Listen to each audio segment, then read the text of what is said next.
नौजवानों, बताओ, जब मैं आपसे कह रहा था क्या वो बात आज सच नहीं निकली? जिसको आपने भरोसा कर कर उसको वोट दिया, उसने एक मर्तबा नहीं कई मर्तबा आप लोगों को ठगा है। आपने सेकुलरिज्म के नाम पर, आपने बीजेपी को रोकने के नाम पर, मोदी को रोकने के नाम पर आपने वोट दिया। मगर बताइए आज आप क्या देख रहे हैं?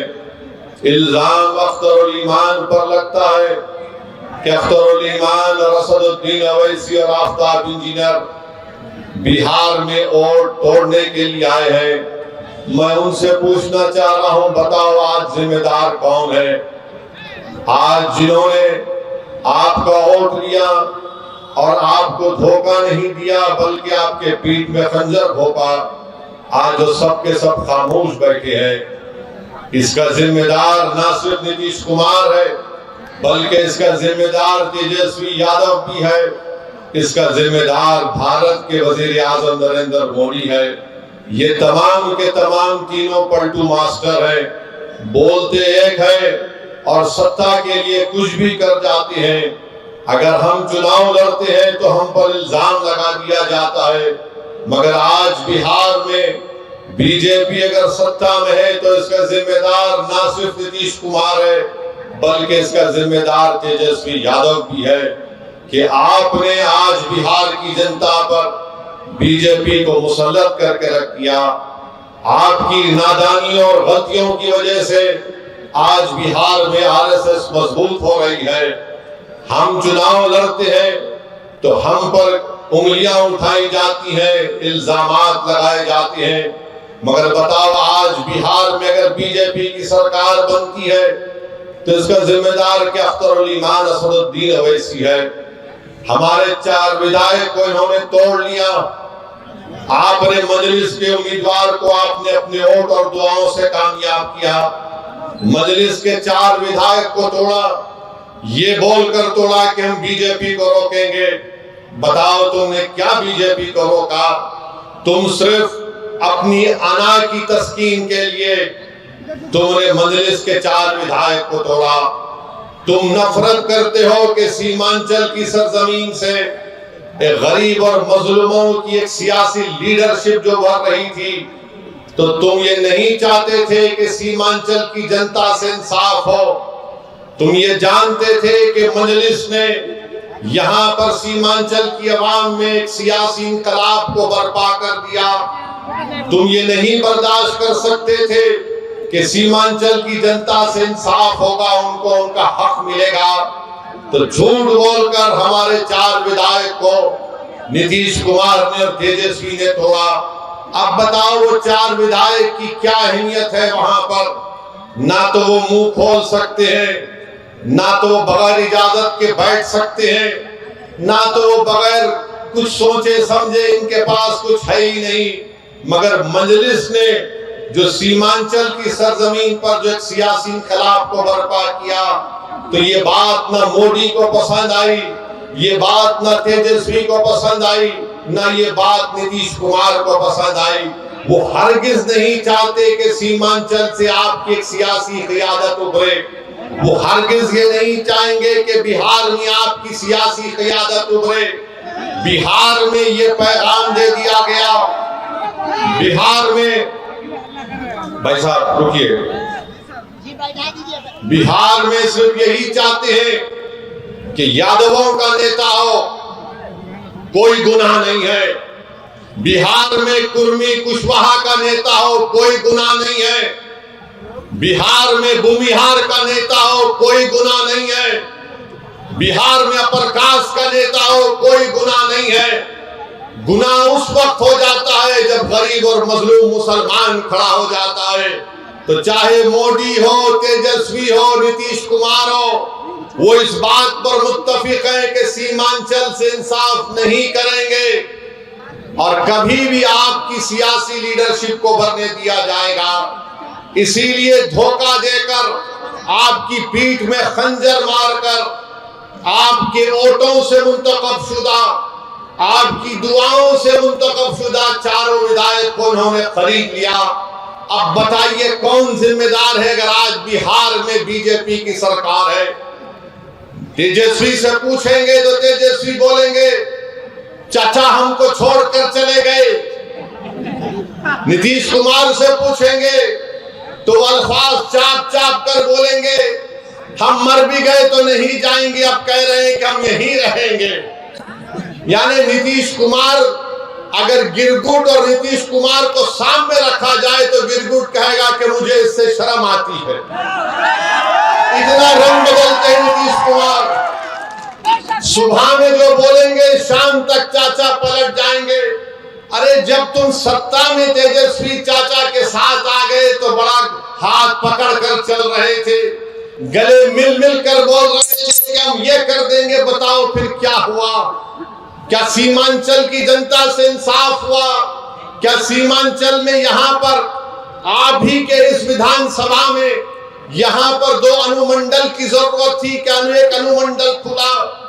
10वीं जमात के इम्तिहानात चल रहे, हमारे बच्चों को तकलीफ होती है, यहाँ की जनता को तकलीफ होती है, मगर सिर्फ खेल सत्ता का है और सिर्फ कोशिश यही होगी कि कहीं से भी किधर से भी सीमांचल की जनता से इंसाफ ना हो। मैं पहले भी आपसे कहा और आज फिर कह रहा हूं मेरे भाई, जब तक अल्लाह असदुद्दीन ओवैसी को जिंदा रखेगा मैं सीमांचल की लड़ाई लड़ता था, लड़ रहा हूं और इंशाअल्लाह ताला लड़ता रहूंगा। सीमांचल की आवाज कभी खत्म होने वाली नहीं है। अगर तेजस्वी और नीतीश ये समझते हैं कि हमारे 4 विधायकों को तोड़कर तुमने सीमांचल की आवाज को खत्म करके रख दिया, मैं बताना चाह रहा हूं नरेंद्र मोदी को, नीतीश कुमार को, तेजस्वी को, सीमांचल की आवाज कभी खत्म होने वाली नहीं है। तुम तीनों इस बात को सुन लो, जब 2024 के लोकसभा के इलेक्शन होंगे तो इंशाअल्लाह ताला भारत की सबसे बड़ी पंचायत लोकसभा में सीमांचल की जनता अपने इंसाफ के लिए, अपने मान और सम्मान के लिए, अपनी गीरत के लिए सीमांचल की जनता इंशाअल्लाह ताला अख्तरुल ईमान को यहां से अपना एमपी बनाकर लोकसभा में बुलाएगी और अख्तरुल ईमान सीमांचल जिंदाबाद का नारा लगाएगा, लोकसभा में सीमांचल के इंसाफ की बात करेगा। अरे बताओ तुम कब तक धोखा दोगे सीमांचल की आवाम को? तुमने क्या किया? बोलते हैं कि हमने विकास किया। बताओ, वो उर्दू टीचर का मसला 2012 से चल रहा है, तुमने कौन सा विकास किया हमको बताओ। तुमने क्या उर्दू टीचर को भर्ती किया? नहीं किया आपने। मेरे भाई आज आप देखते हैं कि देश में, मुल्क में किस तरह का माहौल है, फिरका परस्ती अपने रूज पर है। नरेंद्र मोदी ने भारत की राजनीति से मुस्लिम अक़लियत को बिल्कुल ही दूर करके रख दिया। आपकी आवाज कहां है बताओ? आपकी आवाज कहां पे आपको नजर आती है? ये आपने जिसको अपना एमपी बनाकर कामयाब किया, क्या आपने कभी इसकी जबान से सुना भारत की पार्लियामेंट में सीमांचल की आवाम से इंसाफ होगा? क्या तुमने कभी सुना कि इसने कभी पार्लियामेंट में उठकर एक लफ्ज कहा बाबरी मस्जिद का? अरे जो मुझ पर इल्जाम लगाते, मैं तुमको चैलेंज कर रहा हूं, तुम कल प्रेस कॉन्फ्रेंस करके बाबरी मस्जिद का नाम ले लो। तुम कल प्रेस कॉन्फ्रेंस करके कह दो कि 6 दिसंबर 1992 को भारत के संविधान की धज्जियां उड़ाई गई थी। नहीं बोलेंगे। क्यों नहीं बोलेंगे? बोलेंगे हम कैसे बोलेंगे? अगर हम बोलेंगे तो हमको इनका वोट नहीं मिलेगा, उनका वोट नहीं मिलेगा। अरे बताओ, जब चुनाव आ जाते हैं तो हमारे गली कूचों में, हमारे गांव में, हमारे घर पर आकर हमसे कहते हैं कि सेकुलरिज्म के को जिंदा रखने के लिए आप हमको वोट दो। मैं आपसे पूछना चाह रहा हूं मेरे अजीज दोस्तों, मेरी इज्जतदार माँ और बहनों, बताओ अगर नीतीश कुमार का नाम असदुद्दीन ओवैसी होता तो तुम क्या करते? नीतीश कुमार की जगह असदुद्दीन ओवैसी ये काम करता तो ये तमाम के तमाम खड़े हो जाते। ये तमाम के तमाम ये कहते हैं कि अगर ये मर जाए तो कब्रिस्तान में इसको जगह मत दो, मगर उसका नाम नीतीश कुमार है तो तुम अपनी जबानें बंद कर बैठते हो। मैं चुनाव लड़ता हूं, तेजस्वी मिलकर हुकूमत बनाते हैं और फिर बीजेपी को बिहार में मुसल्लत करते हैं क्योंकि उनका नाम तेजस्वी है। तुम उसको कुछ नहीं बोलोगे। अरे मेरे भाई, यही तो हम आपको बताना चाहते हैं, यही इनकी नाइंसाफी है, यही इनका आपसे कोई मोहब्बत नहीं, ये नफरत करते हैं आपसे। इसीलिए हम आपसे अदबन गुजारिश करने आए हैं कि आप इस बार आने वाले लोकसभा के चुनाव में अपने वोट का सही इस्तेमाल करिए, अपनी लीडरशिप को बनाइए। बीजेपी के पास 306 एमपी है, एक भी मुस्लिम अकलियत का एमपी नहीं है। राजद के तो कोई एमपी नहीं है। कांग्रेस में है कितने, एक ही है उनके खाली 50। मगर बताओ फिर आपकी आवाज कौन उठाएगा? कौन आपके हक के लिए लड़ेगा? कौन तुम्हारी मस्जिदों की हिफाजत की आवाज उठाएगा? कौन तुम्हारी शरीयत की मदाखलत के अगर होगी तो उसके खिलाफ खड़ा हो जाएगा? कौन अगर किसी बिल्किसबानों को अगर नाइंसाफी होगी तो कौन उसकी आवाज उठाएगा? कौन सीमांचल की लड़ाई लड़ेगा? याद रखो, सीमांचल की ये लड़ाई अख्तरुल ईमान से हटकर कोई नहीं लड़ सकता। मैं जिम्मेदारी के साथ आपसे कह रहा हूं, अगर आप मुत्तहिदा तौर पर अपने वोट का इस्तेमाल करेंगे तो इंशाअल्लाह ताला यकीनन किशनगंज से मजलिस इत्तेहादुल मुस्लिमीन का उम्मीदवार आपके दुआ और वोटों से यहां से मेंबर ऑफ पार्लियामेंट बनकर इंशाअल्लाह ताला जाएगा। बीजेपी अब खुलकर कह रही है, देश के प्रधानमंत्री तो अब तो बड़े पुजारी भी बन चुके हैं। वो माशाअल्लाह से हर चीज वो कर लेते हैं। माने कहां कहां आप देखते हैं, अब वो कह रहे हैं कि 370 सीट पर जीतेंगे। मेरे भाई, क्या ये नाम निहाद सेकुलर पार्टियां रोक पाएंगी बीजेपी को? क्या ये रोक पाए 2014 में? मैं जब सवाल करता हूं 2014 में हमने कितने पार्लियामेंट की सीट लड़े? 2 लड़े। 2019 में हम 3 लड़े। भारत की पार्लियामेंट में 540 लोकसभा की सीटें हैं, मगर हर एक की जबान पर क्या होता? ओवैसी है, ओवैसी खड़ा हो गया। इनको मेरे इलेक्शन लड़ने से ज्यादा इस बात का इनको डर है कि ये आज खड़ा हो रहा है तो कल ये हजारों लाखों को हमारे खिलाफ खड़ा कर देगा। इसीलिए इनको डर होता है। ये नहीं चाहते कि कोई इनके सामने खड़ा हो। वो सब के सब यही चाहते हैं कि तुम सिर्फ दरी बिछाओ, तुम इनके घर में जाओ तो अपनी चप्पल और जूता उतार कर सर को झुकाकर नीचे बैठ जाओ। मैं तुमसे कह रहा हूं मेरे भाई, भारत का संविधान सबको बराबरी का हक दिया है। हम ना किसी के सामने झुकेंगे, ना किसी से भीख मांगेंगे। संविधान ने जो कहा कि बराबरी मिलनी चाहिए, इंसाफ होना चाहिए, यही लड़ाई मजलिस इत्तेहादुल मुस्लिमीन लड़ रही है। तो ना ये बात मोदी को पसंद आती है, ना ये बात तेजस्वी यादव को पसंद आती है। और नीतीश कुमार तो माशाअल्लाह मैं सुनता हूं, नहीं मालूम अख्तर भाई सही बोलेंगे, अभी अब शाम के 5 बज रहे हैं तो नीतीश कुमार बोलते नहीं सुबह के 5 बज रहे हैं। नहीं मालूम, ऐसा कोई सुनने में आया, नहीं मालूम, ऐसा कुछ सुनने में आता है।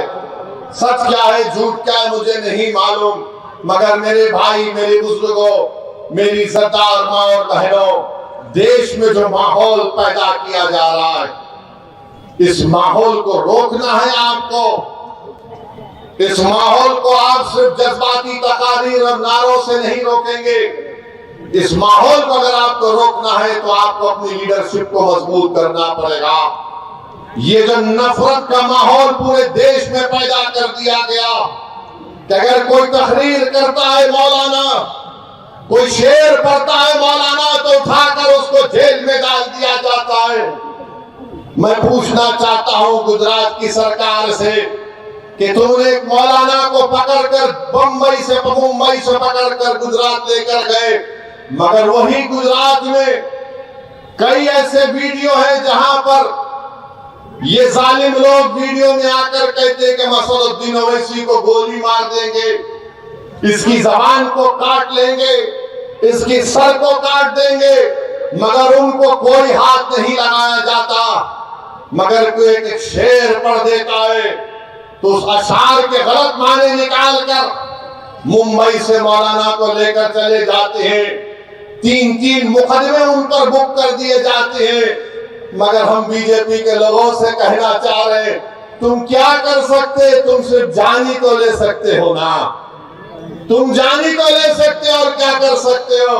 अगर मेरे मुकद्दर में जो लिखा अल्लाह ने लिख दिया वो तो पूरा होकर रहेगा, मगर जब तक हम जिंदा रहेंगे हम बातिल को बातिल कहेंगे, हम बातिल से समझौता नहीं करेंगे, हम बातिल को खुश करने के लिए अपनी पॉलिसी को लचकदार नहीं बनाएंगे।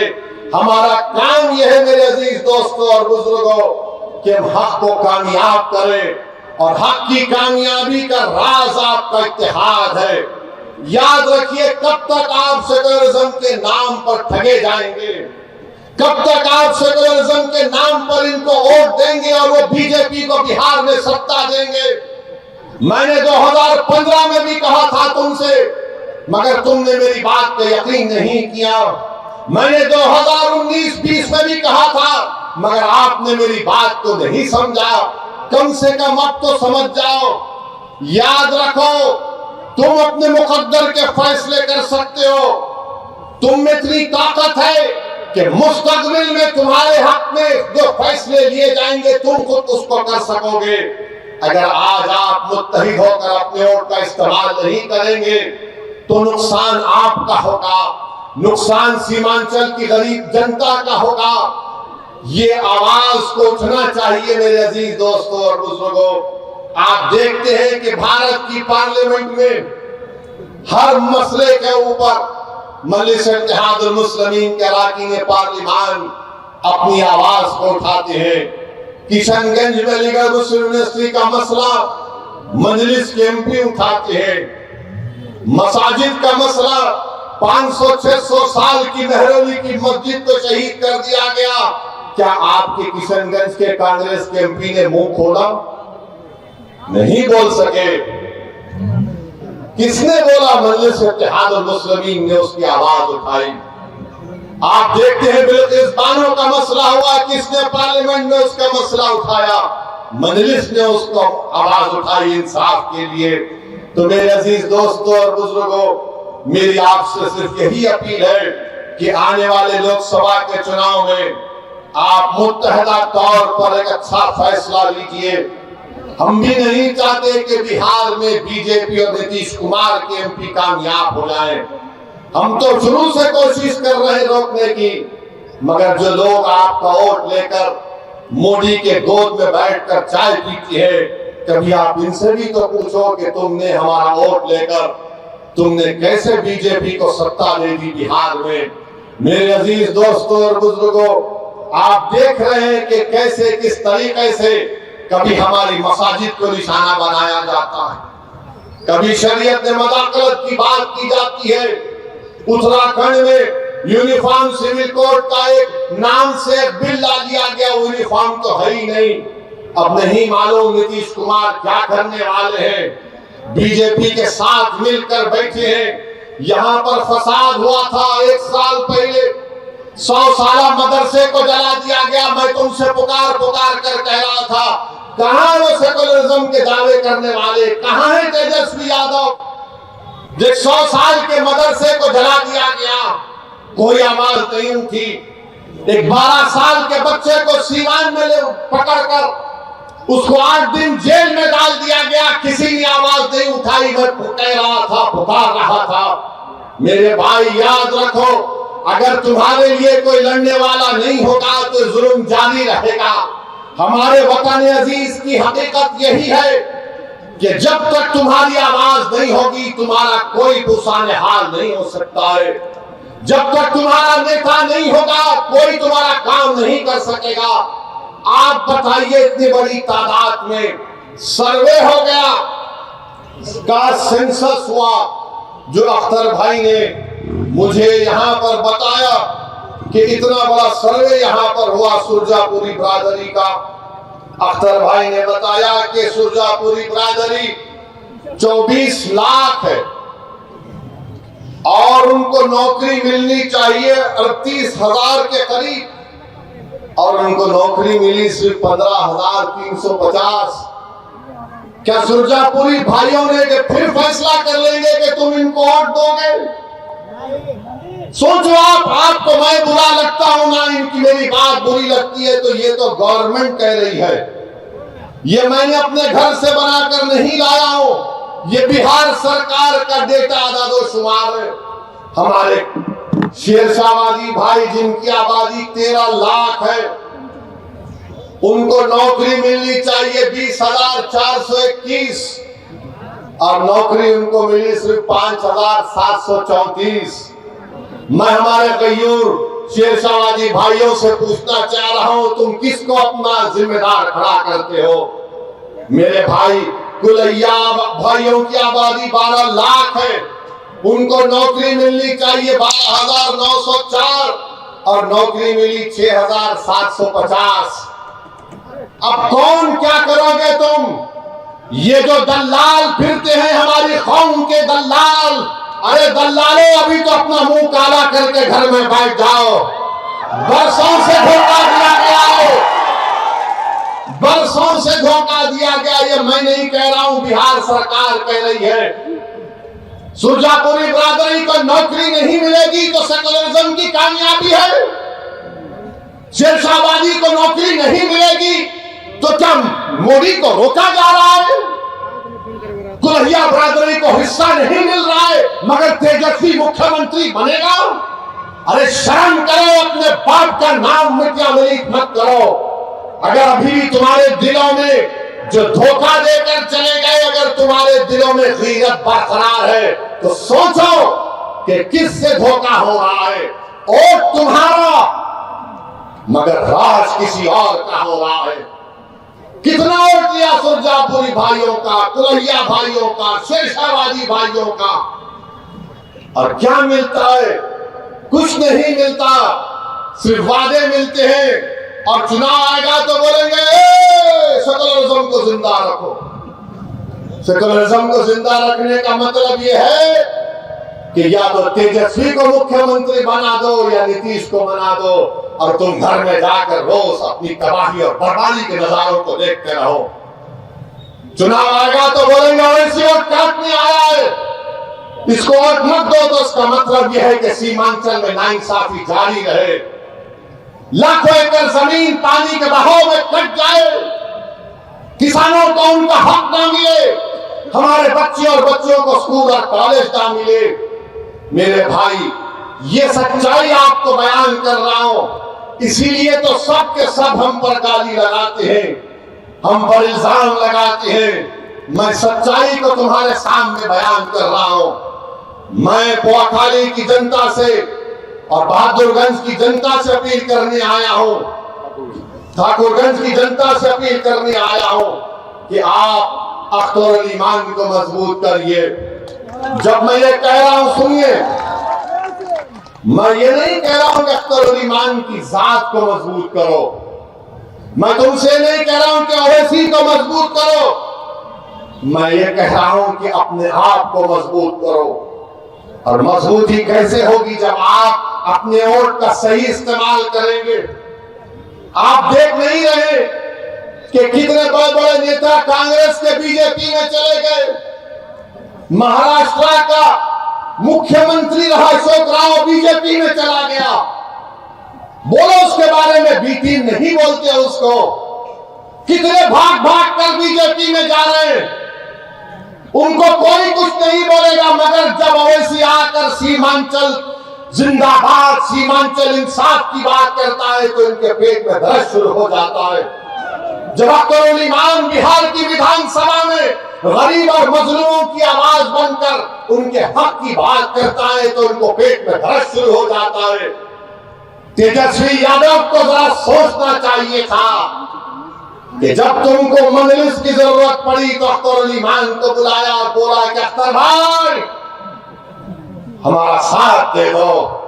तेजस्वी तुमने जो 4 गुलाब जामुन समझकर हमारे विधायक को खा दिया वो हजम कर गए तुम उनको। क्या किया तुमने उन 4 का? कहां मुंह दिखाने के काबिल नहीं रहे वो लोग। आज अख्तर अली खान से कह रहे अरे हमने पहले दिन से कहा था कि हम बीजेपी से कभी समझौता नहीं करने वाले, हम कभी समझौता नहीं किए ना करेंगे कभी इंशाअल्लाह ताला। 2 मरतबा नीतीश कुमार को तुमने मुख्यमंत्री बनाया और 2 मरतबा नीतीश कुमार ने बिहार की जनता को धोखा दिया और बीजेपी को सत्ता दी। मगर बताओ इनकी जबानें बंद है, जबानें बंद है, कुछ नहीं कहते। मगर मेरे अजीज दोस्तों और बुजुर्गों, हम आपसे सिर्फ यही अपील करने आए हैं कि आने वाले लोकसभा के चुनाव में नरेंद्र मोदी के 370 का वो दावा कर रहे हैं उसको रोकने के लिए, सेकुलरिज्म को हकीकी कामयाबी दिलाने के लिए, सीमांचल में इंसाफ की लड़ाई लड़ने के लिए, बिहार के गरीब और मजलूमों के ताकतवर आवाज को पार्लियामेंट में पहुंचाने के लिए, वतन अजीज के गरीब और मजलूम अक़लियतों की आवाज को बिहार से पार्लियामेंट तक भिजाने के लिए हम आपसे ये अपील करने आए हैं, गुजारिश करने आए हैं कि आप अब की बार मजलिस को वोट दीजिए। जो लोग सेकुलरिज्म की बात करते हैं वो सिर्फ तुम्हारा वोट लेना चाहते हैं और उसके बाद वो बीजेपी को इक़्तिदार देना चाहते हैं। तो हम आपसे अपील कर रहे हैं कि आने वाले लोकसभा के चुनाव में आप मुत्तहिदा तौर पर अपने वोट का इस्तेमाल करते हुए अपनी आवाज को लोकसभा तक भिजाइए ताकि आप इत्तेहाद। तेजस्वी ने यही कहा था सर कि डेवलपमेंट का। हाँ,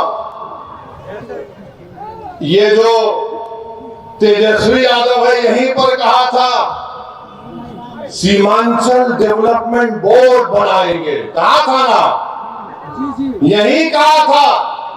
हमारी बात का यकीन कर लो। सीमांचल डेवलपमेंट बोर्ड कहां गया? हजम कर गए तुम उसको भी। जब वोट लेना आता है तो सब खड़े होकर झूठी बातें करते हैं। और क्या कहा था तेजस्वी ने कि हैदराबाद से ओवैसी आया, इसको बिरयानी खिलाकर भिजा दो। अरे तेजस्वी, तुमको कभी खाने की जरूरत पड़ गई तो हम अपने घर से भिजाने को तैयार हैं। बताओ, मगर तुमने सीमांचल की जनता का खाना छीन लिया, तुमने सीमांचल के गरीबों से इंसाफ नहीं किया।